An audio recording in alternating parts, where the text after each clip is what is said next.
Assalamualaikum warahmatullahi wabarakatuh. Alhamdulillah wassalatu wassalamu ala Rasulillah. Segala puji dan puja kehadirat Allah Subhanahu wa taala, juga salawat dan taslim kepada Nabi besar Muhammad sallallahu alaihi wa ala alihi wa sahbihi wasallam. Teman-teman, sekarang bertemu lagi di bedah buku kita Kuni Zaujatan Najihah, jadilah istri yang sukses. Teman-teman sekalian, agar rumah tangga itu bisa stabil, usahakan kita fokus kepada apa yang diwajibkan kepada kita. Dan tidak boleh menuntut yang lainnya.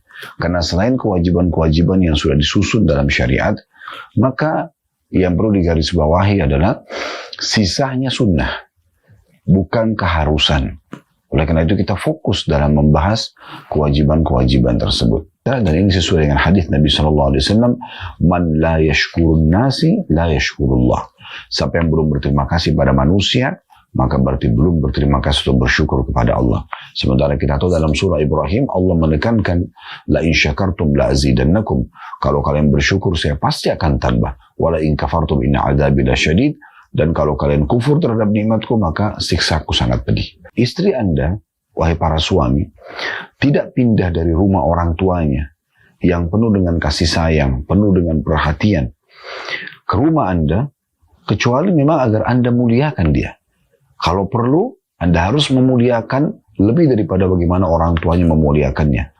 Sang istri ini, wanita yang kita pinang dan kita nikahi, dipindahkan sekarang ke dalam kehidupan kita. Melayani biologis, makanan, minuman, perawatan rumah. Kalau sudah punya anak-anak, menjaga dan membesarkan anak-anak tersebut. Dan Allah berfirman dalam Al-Quran, وَعَاشِرُهُنَّ بِالْمَعْرُوفِ. Gaulilah mereka dengan cara yang baik. Dan juga tidak tergesa-gesa menyelesaikan keinginan dia sementara pasangannya ditinggalkan.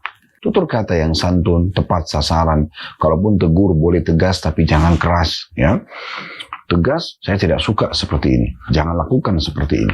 Itu oke. Tapi keras enggak, melotot, memukul, ini enggak ada dalam Islam. Ya, tentu ada satu celah di mana kalau wanita itu nusyul, membangkang. Sebagaimana Allah sebutkan dalam surah An-Nisa, wallati takhafuna nushudahunna fa'iduhunna wahjuruhunna fil madaji wadribuhun fa in ata'nakum fala tabghu 'alaihinna sabila. Wanita-wanita yang kalian khawatirkan nusyudnya, pembangkangan, gak mau jalankan kewajiban-kewajiban agama atau kewajiban yang Allah bebankan pada dia untuk yang merupakan hak suaminya, ya, nusyud, pembangkangan, maka ingatkan mereka dengan cara baik. Kalau mereka menolak, boikot mereka diranjang, jangan gauli. Ya. Kalau mereka menolak, baru boleh dipukul. Pukulannya ini adalah solusi terakhir, dan itu pun kata ulama, darbatun ghairu mubarrah. Pukulan yang tidak boleh berbekas. Dan Nabi SAW kasih gambaran, jauhi wajah, jangan hina, ya, bukan dengan ditonjok, dijambak, enggak. Tapi pukulan, sebagian ulama memberikan gambaran bahkan dengan kayu siwak yang dipukulkan di tangannya atau jari kita, ini nggak boleh, ini dilarang. Itu pun kalau wanita yang sangat membangkang. Dan kata para ulama, lanjutan ayat perlu difahami, fa in ata'nakum fala tabghu 'alaihinna sabila. Kalau para istri sudah mentaatimu, maka jangan cari-cari kesalahannya. Kemudian yang kedua, nafkah, penuhi kebutuhannya. Apa yang Anda makan, berikan makan istri. Apa yang Anda minum, berikan minum istri. Buat dia di rumah merasa nyaman. Stok makanan, kalau kita sekarang stok bulanan, beras, gula, minyak goreng, apa saja yang dibutuhkan. Kalau Anda tidak bisa membeli secara langsung, Anda titipkan uang kepada dia. Biarin dia belanja bulanan misalnya. Tempat tinggal dan transportasi. Ini semua masuk dalam masalah nafkah. Semampu suami tentunya. Anda mampu membeli makanan 1 bungkus nasi uduk, ya 1 bungkus nasi uduk. Itu kemampuan Anda, ya udah makan berdua. Kalau Anda cuma baru bisa kos-kosan, kos-kosan.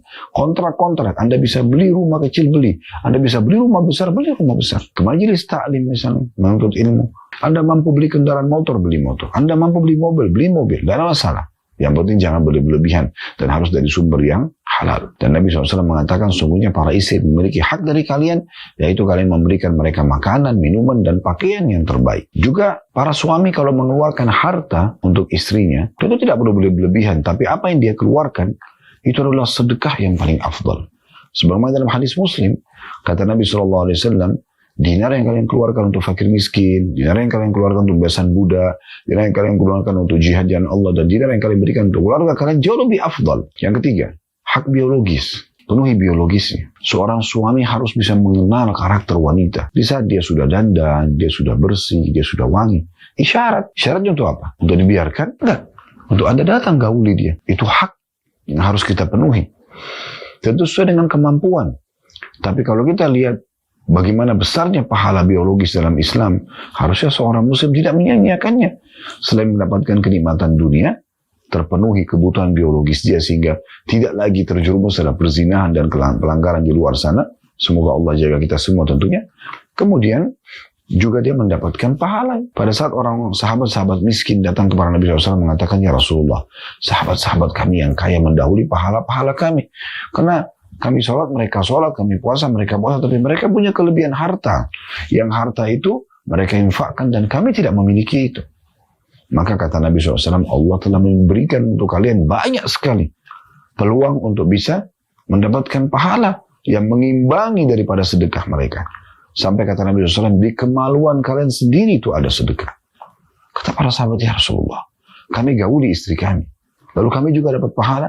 Kata Nabi SAW, kalau kalian letakkan pada yang haram, zina, dapat dosa nggak? Tentu sahabat nggak butuh jawab, jelas di sini tanda tanyanya.